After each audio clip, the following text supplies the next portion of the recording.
The WNBA All-Star Weekend happened here in Indianapolis. They're calling it in Miami. Ooh, They're saying it was Miami in Indianapolis. Caitlin Clark's injury didn't just take her out of the All-Star game. It torpedoed the entire weekend. Empty seats, furious fans, ticket prices collapsing live on social media. Today, last night, the All-Star ticket prices have been cut by quite a lot. They have been cut by quite a lot, and I think it is a bit of a problem. What should have been a historic celebration in her hometown turned into the WNBA's worst nightmare. So how did this happen? And what did Kathy Engelbert finally say when fans demanded accountability? Let's break it down. Of course, the story we have been following throughout the past 2 days surrounds the superstar herself, Caitlin Clark, the WNBA star, the Indiana Fever star, Caitlin Clark. She's going to miss all the action on the court, but she still will be a part of the festivities taking place this weekend. Indianapolis was supposed to host the most iconic All-Star weekend in WNBA history. A 34-story mural of Caitlin Clark towered over the skyline. Folks, when you come to Indianapolis, look, this is what everybody's been talking about. This right here, Caitlin Clark, the banner right there on the JW Marriott. It is 34 stories banner, unbelievable. It's the largest banner ever on the JW Marriott. You may think about the bracket. Remember back in the NCAA tournament back in 2021? Yeah, it's bigger than that as well. 113,000 square feet. It is unbelievable. And you see what it says from downtown in my town. No doubt, this is something that is grabbing everyone's attention. And who else better to be on that than the star herself, Caitlin Clark. Local businesses bulked up on inventory. Restaurants hired extra staff. And ticket prices soared, with average resale hitting $262 and the best seats going for thousands. Caitlin Clark gets hurt, and guess what? Your demand vanishes because people ain't going to pay up to see these athletes that are ungrateful that their sport's growing. People aren't paying up for that. And we are here, right here. The tickets for this game, for this All-Star game, they've dropped by 50%. The ticket prices. The demand fell off a cliff. And it's not just the on-court product that suffers without number 22, Caitlin Clark. The entire weekend's economic opportunities have felt the fallout. This was conveyed with a July 18th post from NBA Central that wrote, quote, "The get-in price for the WNBA All-Star Game in Indianapolis has dropped 48%.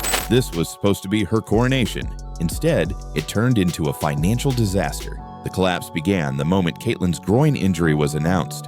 On July 17th, the news hit social media, and within hours, ticket prices were in free fall. What once sold for $262? Now just $64. Let's get into it. The get-in price for the WNBA All-Star Game in Indianapolis has dropped 48%.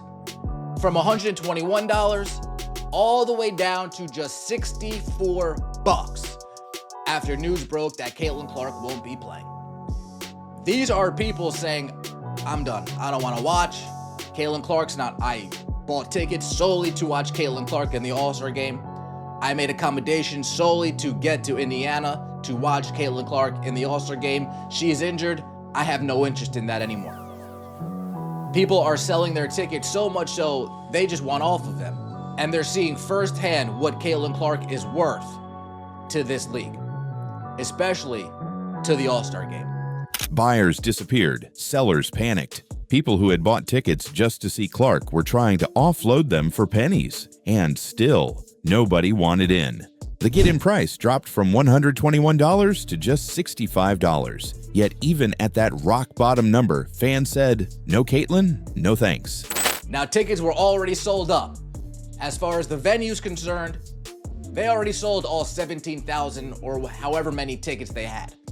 But when it comes to the vendors in the arena, the shops in the arena, they're not going to have the same amount of people patronize their business as they would if Caitlin Clark was there. The surrounding restaurants, the surrounding areas, the surrounding attractions. They're not going to have the same number of people patronize their business as they would if Caitlin Clark was healthy. The arena, Gainbridge Fieldhouse, had sold out every Fever game this season. Now, for the first time in 2 years, it faced empty seats. The vendors, massive losses, hotels, cancellations, merchandise, unsold. But this wasn't just about money. This was a message, loud and clear. Without Caitlin Clark, there is no WNBA buzz. Once it was announced that Caitlin Clark would be missing the festivities, once it was announced that the only star would be skipping the All-Star game, ticket prices immediately fell into the pooper, and they have been circling the drain ever since, trying desperately not to be flushed. As of this morning, you can witness anonymous players attempting to make layups for less than $70. It wasn't the first time this had happened either. Back in May, when she missed regular season games with a quad strain, prices tanked again. A Washington game dropped 47%, the Chicago game down 71%. But this time, it was the All-Star game in her hometown, and the crash was unprecedented. The truth is, Clark's injury was predictable. She didn't tweak something in practice.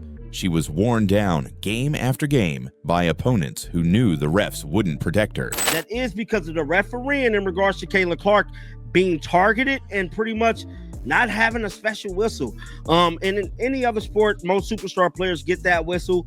Unfortunately, Caitlin Clark has not been handed that whistle. And we even had Stephanie White on record basically saying that whenever you play against Caitlin Clark, there is an alternate whistle. What is your description of kind of the physical battle that Caitlin particularly faces, maybe within tonight's game or just in general as you've gotten used to coaching, or just what you see she's enduring physically? Are you trying to get me fined again? I am not. Yeah, I mean, there's a level of physicality that they're able to play with against her. You know, I knew it as an opponent. She's been on the receiving end of 20% of all flagrant fouls in the league this year. That's one player taking nearly a quarter of the league's most violent hits. And the officiating. Absolutely silent, Stephanie White, her own coach, saw it coming. She warned that Clark was being played more physically than anyone else in the league, and that referees were doing nothing. Even WNBA legends like Lisa Leslie said it out loud. Groin injuries linger. She had one in 2006, and she still feels it to this day. It's an injury that never fully heals. It just gets managed. I really feel for Caitlin Clark because I actually had that injury 2006, and listen, I was heavily taped around my thigh, around my glute, just trying to make sure there was enough pressure to hold that groin. And the hard part is that the groin is sort of an area that you can't just touch and go, oh, it hurts right here. You feel it deep. You have to get a lot of deep treatment, whether it's ice and heat and rest. Well, Caitlin Clark, she can't find a lot of rest right now because she's mid-season. But I think that injury is really tough because it lingers. No matter how much medicine you take, you can feel fine. You get back out there, one move, one change of direction, and boom, you're right back feeling that same type of pain. So it's going to be a tough injury that she's going to have to manage. Poorly, in this case. The stats back it all up. According to the Washington Post, there have been 57 head and neck injuries in the WNBA over the past 2.5 seasons. Most of them guards and small forwards. Just like Clark, just like Sophie Cunningham, just like Aaliyah Boston. So when Clark finally went down, it wasn't a shock. It was a slow-motion car crash everyone saw coming. And then came the silence, with fans boycotting, vendors taking losses, and the ticket market in flames. All eyes turned to WNBA Commissioner Kathy Engelbert. Would she admit the officiating had failed? Because the referees is not going to call shit on Caitlin or nothing on you for hurting Caitlin. Because I believe there's a system set in place by Kathy to allow Caitlin Clark to get attacked. Now, this information is alleged. This is just my theory, but I'm telling you right now, this is a hell of a theory because I believe Kathy has a systematic placement for Caitlin Clark to get hurt. She said it last year. They need the drama for clicks. Guys, what sells more than anything? Drama. But they're not looking at the longevity of this. Caitlin Clark getting hurt. Caitlin Clark lose her fan base and lose all the hype. Guess what? The league will sink. Would she promise to protect the league's biggest star? Instead, she gave the same corporate word salad fans have come to expect. She mentioned shared goals, constructive meetings, and team profitability. But not one word about protecting players, not one word about Clark. And that disconnect was deafening. While fans begged for real answers, Engelbert talked like everything was normal. Meanwhile, the All-Star game was collapsing in front of everyone. It wasn't just the empty seats, it was the energy. Flat, boring, lifeless. The game itself was an embarrassment. Players jacking up deep threes, no defense, no competition, just a glorified layup line. One fan called it a mockery of the sport. The biggest buzz of the weekend. Not the game, not the stars, not the league. It was a mascot. The New York Liberty mascot was spotted trying to recruit Caitlin Clark during All-Star Weekend, and that moment got more attention than the actual basketball. The New York Liberty sent their mascot in. The New York Liberty sent their mascot to try and recruit Caitlin Clark. We've never seen that before. I don't think we have ever seen that before. I don't think we've ever seen that before. We have never seen a mascot be sent in. They are pushing hard. They are doing everything they can. It's like, you know what? It's going to be a bit obvious if we start sending our players around her. Because the Liberty, unlike the league, seemed to understand Clark's value. This All-Star Weekend was a brutal reminder. Without Caitlin Clark, the WNBA has no spotlight, no buzz, no sales, no momentum. And here's the painful truth. The league had everything. A generational star, record viewership, national attention, millions in new revenue. But instead of protecting her, they let the refs ignore every shove, every hit, every flagrant foul, until her body gave out. The result? An all-star game that became a punchline, a fan base that organized boycotts, and leadership too, afraid to speak the truth. So the question now is simple. Did the WNBA just blow its biggest opportunity ever? Or will they finally learn to protect the players and fans, keeping this league alive? If you think the WNBA can bounce back from this, drop your thoughts in the comments below.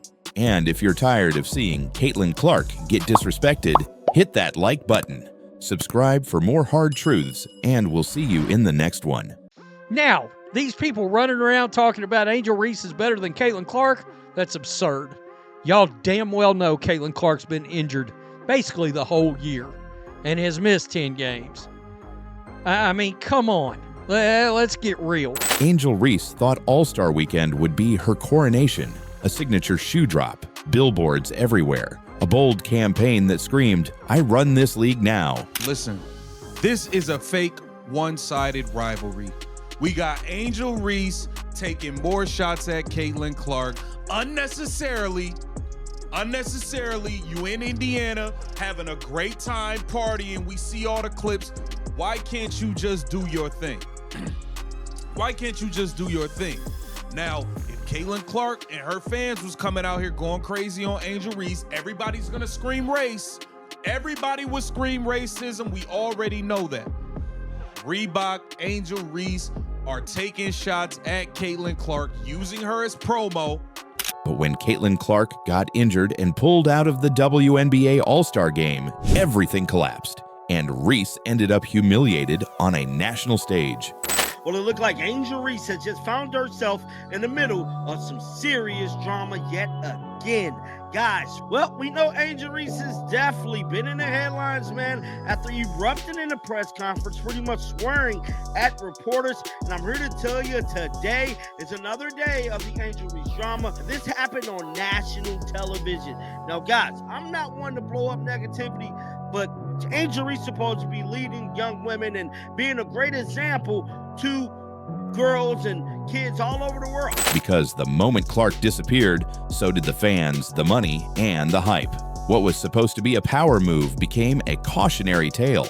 This is the story of how one injury and one overconfident stunt exposed everything wrong with the WNBA's biggest rivalry. Let's be clear here. Let's just be all the way clear here. Angel Reese is a solid basketball player. Angel Reese 100% has benefited from attaching herself to Caitlin Clark at every single turn. Her podcast, the first 3 episodes, all the clips promoting was bringing up Caitlin Clark. It was bringing up Caitlin Clark in all of the promo. People wanted to know what she was going to say. She used Caitlin Clark as promo. Now with Reebok, she's using. This is nonstop. She has attached herself to Caitlin Clark at every single turn, and she has benefited. Indianapolis was ready for war. The All-Star game was supposed to be Caitlin Clark versus Angel Reese, a rivalry rematch on Clark's home turf. ESPN hyped it. Sponsors backed it. Fans booked months in advance just to witness history. Restaurants were stocked. Hotels were sold out. The entire city expected a tourism boom driven by the face of the league. Like, the Caitlin Clark needs to do something to stop all this when it is very clear this is a one-sided beef. And the one-sided beef is not from Caitlin Clark. And I also do want to put this out there. Is that clearly this is more so than anything. I'm not even going to say one-sided beef, one-sided rivalry. Clearly this is a marketing thing. Angel Reese, I'm in your city. Walk in your trap, take over your trap. Post it on Instagram. Caitlin Clark. Days before tip-off, it all changed. Caitlin Clark re-aggravated her groin injury, ruling her out of both the three-point contest and the All-Star game. The WNBA's main attraction was gone, and so were the fans. Late Tuesday night, we saw Caitlin Clark hold her groin. We saw Caitlin Clark dig her head in the stanchion. We saw Stephanie White after the game say Caitlin felt something. Yesterday, after the New York Liberty, she revealed that imaging showed, maybe we should sit her down. Caitlin Clark, unfortunately, is going to miss WNBA All-Star Game and the three-point contest because of the groin injury. Ticket prices fell off a cliff from $121 down to just $64. That's a 48% drop. Confirmed by TickPick. The most expensive All-Star game in WNBA history was now struggling to fill seats. Let's get into it. The get-in price for the WNBA All-Star game in Indianapolis has dropped 48%. From $121 all the way down to just $64 after news broke that Caitlin Clark won't be playing. These are people saying, I'm done. I don't want to watch. Caitlin Clark's not. I bought tickets solely to watch Caitlin Clark in the All-Star game. I made accommodations solely to get to Indiana to watch Caitlin Clark in the All-Star game. She is injured. I have no interest in that anymore. People are selling their tickets so much so they just want off of them. 121, okay. You want it for 100? Oh no, okay. I guess I gotta lower it to 80. Oh, you don't want to buy it for 80? Okay, I guess I'll lower it to 70. You don't want to buy it to 70? I guess I'll lower it to $64. Social media told the real story. I bought tickets just to see Caitlin Clark, one fan said. Another admitted, I don't even want to go anymore. Clark's absence didn't just impact the game, it wrecked the economy around it. WNBA is starting to feel this boycott. I was scheduled to be out in Indy, but I decided to take a stand with the people. That is the people that decided to sell their WNBA All-Star Game tickets and kind of boycott this year All-Star Game. That is because of the refereeing in regards to Caitlin Clark being targeted and pretty much not having a special whistle. And in any other sport, most superstar players get that whistle. Unfortunately, Caitlin Clark has not been handed that whistle. And we even had Stephanie White on record basically saying that whenever you play against Caitlin Clark, there is an alternate whistle. Local vendors, restaurants, hotels, all lost revenue. Instead of stepping back or adjusting tone like others did, Angel Reese went full throttle. She launched her I'm in Your City campaign with Reebok, billboards, Instagram stories, the song Take Over Your Trap blaring over footage of her in Indianapolis. But she has benefited greatly. She has made millions of dollars off of attaching herself to Caitlin Clark and using her to make her brand bigger. I am not knocking that, but the fact of the matter is you continue to take shots at her, and then when them shots get fired back, nobody likes it. We don't have no videos of Caitlin Clark really taking shots at Angel Reese. Look at what Angel Reese and Reebok are doing for views.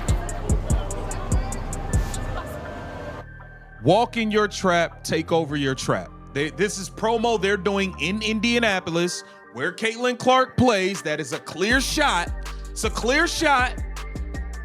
Like I said, this is a fake rivalry. I think you've won one game versus Caitlin Clark. You've never won in Indiana at all. It's just like you continue to attach yourself to her at every turn and use her as promo. Clark wasn't playing, but Reese was acting like she'd already won. Fans weren't impressed. Here's the truth. This rivalry is one-sided. Clark hasn't once fired shots at Reese. But Reese, she's made Clark the centerpiece of her podcast promos, media campaigns, and even her shoe launch. She's never beaten Clark in Indiana, and yet she claimed it as her city. Fans called it classless. Why go this hard when your rival is injured? One person commented, "This is like shadowboxing in an empty gym." Another added, "Reese is trying to win a fight Clark isn't even in." Even WNBA analysts admitted Reese benefited massively from attaching her name to Clark. At every turn, it wasn't confidence. It was branding built on someone else's spotlight.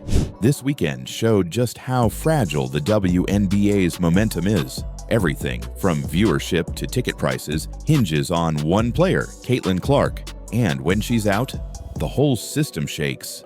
When Clark missed a regular season game in May, resale prices dropped 47% in Washington and 71% in Chicago. That's not normal. That's not just star power. That's superstar economics. In the middle of this PR disaster, WNBA players wore "Pay Us What You Owe Us" shirts during warm-ups. With fans already frustrated that Clark was out and ticket prices already tanking, players chose that moment to protest for higher pay. And while the message may have been valid, the timing was a disaster. Fans blasted the move online. "Read the room," one wrote. Another said, "You're asking for more money while the only reason people came isn't even playing?" The players' legitimate concerns, better travel salaries and rosters, got lost in the chaos. Even Clark herself has said WNBA players should be paid more, but she wasn't the one wearing protest gear during the most expensive flop of the season. This was supposed to be Reese's takeover moment, but instead, it exposed the truth. Without Clark, nobody cared. The billboards, the Instagram posts, the stage trap music takeover, it all fell flat. Reese wasn't stealing a spotlight, she was standing alone in it, with the crowd already gone. This weekend made it clear, Caitlin Clark isn't just a rookie, she's the backbone of the WNBA's future. Without her, ticket demand drops nearly 50%. With her, the league sets records. Reese can try to build a brand on top of Clark's name, but the numbers don't lie. Clark is the main event.